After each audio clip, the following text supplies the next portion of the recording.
বাংলা নাটক দেখলে গুনাহ হবে কিনা, এটা কোনো প্রশ্ন হলো ভাই?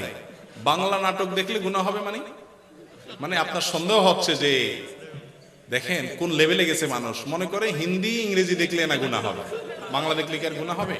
দেখুন ভাই, হাসার জিনিস না। কোন আমাদের কাছে অনেক এমন এমন প্রশ্ন আসে যে প্রশ্নগুলো দূর থেকে মানুষ মনে করে এটা কেউ করে, আসলে লোকটা ওটা জানা দরকার, অতটুকু উনি জানেন না, হয়তো হতে পারে।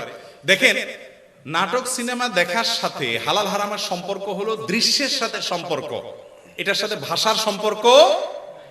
আরবিতে নাটক দেখলে সওয়াব হবে, বুঝেন নাই কথা? আরবিতে যদি আপনি নাটক দেখেন যে নাটকে নারী পুরুষ একসাথে অভিনয় করে, মিউজিক আছে, হারাম জিনিস আছে যেটা দেখা হারাম, এটা যদি আরবিতেও দেখানো হয় জায়েজ হবে? তাহলে বোঝা গেল এটার সাথে ভাষার কোনো সম্পর্ক নেই। কি দেখছেন সেটার উপর নির্ভর করবে। আপনি যদি কোনো পর্নোর দিকে তাকান তাহলে সেটা দেখা কি, এবং কোন হারাম দৃশ্য যদি দেখেন, অশ্লীল কোন দৃশ্য যদি দেখেন, মিউজিক যদি আপনি উপভোগ করেন, তাহলে সেক্ষেত্রে সেটা কি হবে, হারাম হবে। এর বাইরে কোনো কিছু থাকলে হালাল হবে।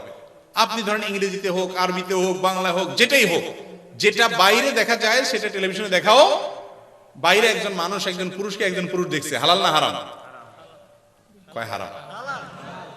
ঘুম বেশি আসছে লোকের ভাই। টেলিভিশনে একজন পুরুষ একজন পুরুষকে, টেলিভিশনের বাইরে একজন পুরুষ একজন পুরুষকে দেখছে, আমি ওনাকে দেখছি, এটা জায়েজ না না জায়েজ? তো ওনাকে যদি আমি টিভিতে দেখি সেটাও কি? আপনি বাইরে যেটা দেখা যায় টিভিতেও সেটা, বাইরে যেটা দেখা না যায় টিভিতেও সেটা দেখা না যায়।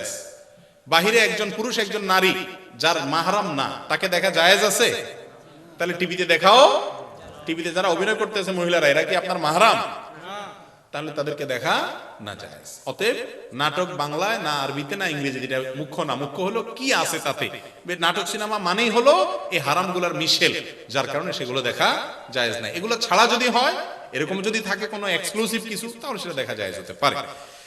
আমি অনার্স দ্বিতীয় বর্ষের একজন ছাত্রী, আমি বোরকা পরে কলেজ যাওয়ার চেষ্টা করি। প্রশ্ন হচ্ছে, পর্দা করার ক্ষেত্রে মহিলাদের মুখ ঢাকা জরুরি কিনা? জি, অবশ্যই পর্দা করার ক্ষেত্রে মহিলাদের মুখ ঢাকবেন। এটা নিয়ে অনেক ওলামাদের বা অনেকের দ্বিমত আছে, কিন্তু বিশুদ্ধ মত হলো মুখ ঢাকাটা পর্দার অংশ। কারণ আল্লাহ তাআলা কোরআনে বলছেন, ওয়ালা ইউবদিনা যিনাতাহুন্না ইল্লা মা যাহারা মিনহা, মহিলারা তাদের সৌন্দর্যকে প্রকাশ করবে না।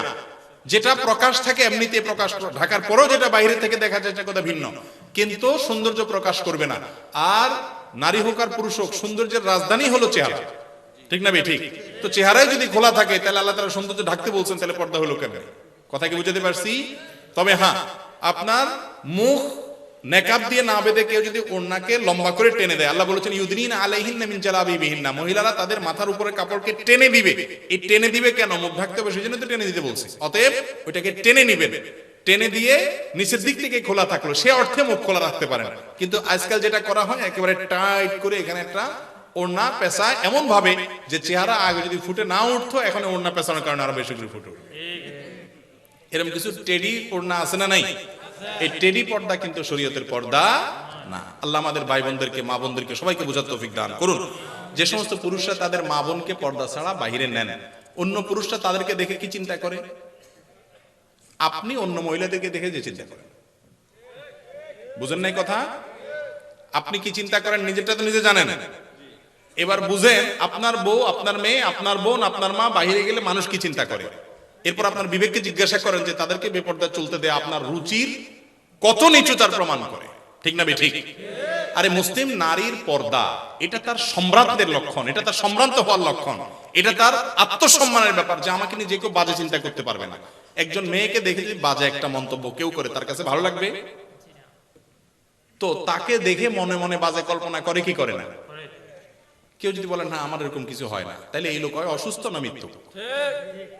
হয় তার রোগ আছে, ডাক্তার দেখাইতে হবে, আর না হইলে মিথ্যাবাদী। বিধায় পর্দার বিধান আমাদেরকে মেনে চলতে হবে। আল্লাহ বুঝার তৌফিক দান করুন। তবে হ্যাঁ, কেউ যদি কোনো জায়গাতে মুখ ঢাকতে না পারেন, তো অন্তত ওড়না দিবেন যতটুকু সম্ভব। ফাত্তাকুল্লাহ মাস্তাতা'তুম, যতটুকু সাধ্য করে আল্লাহকে ভয় করবেন এবং চেষ্টা করবেন আস্তে আস্তে মূল পর্দায় যাওয়া।